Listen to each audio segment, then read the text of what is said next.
Je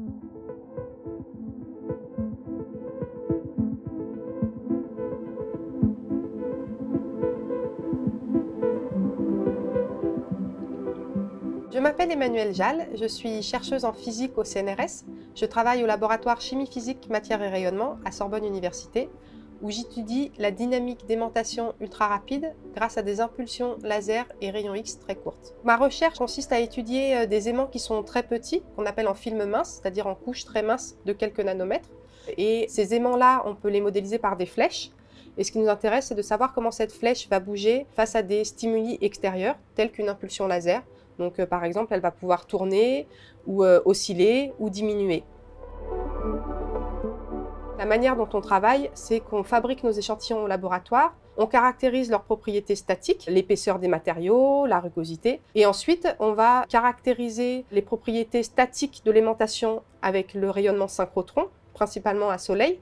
Et pour tout ce qui est études dynamiques, on collabore soit avec un laboratoire qui s'appelle le laboratoire d'optique appliquée, qui produisent des impulsions de rayons X, et on utilise ces impulsions-là pour sonder l'aimantation. Soit on postule pour avoir du temps d'expérience sur les grands instruments, donc c'est des grandes infrastructures de recherche, et nous, on vient avec notre expérience pour utiliser ces impulsions.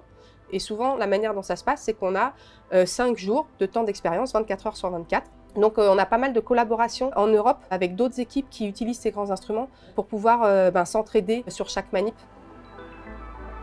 Pour moi, c'est un peu comme un week-end d'intégration en école d'ingénieur parce qu'on est à fond pendant 5 jours.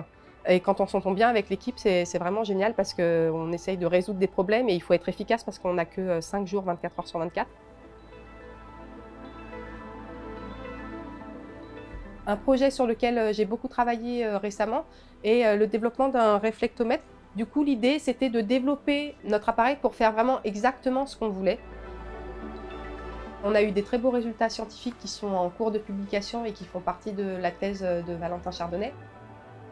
Et on a depuis amélioré l'expérience. On devait avoir un nouveau temps pendant la Covid qui a été annulé. Et du coup, notre expérience a été reprogrammée pour la fin juillet 2023. On espère que tout marche bien. J'essaye aussi de réfléchir à comment minimiser l'impact de la recherche sur le changement climatique et la transition énergétique à venir.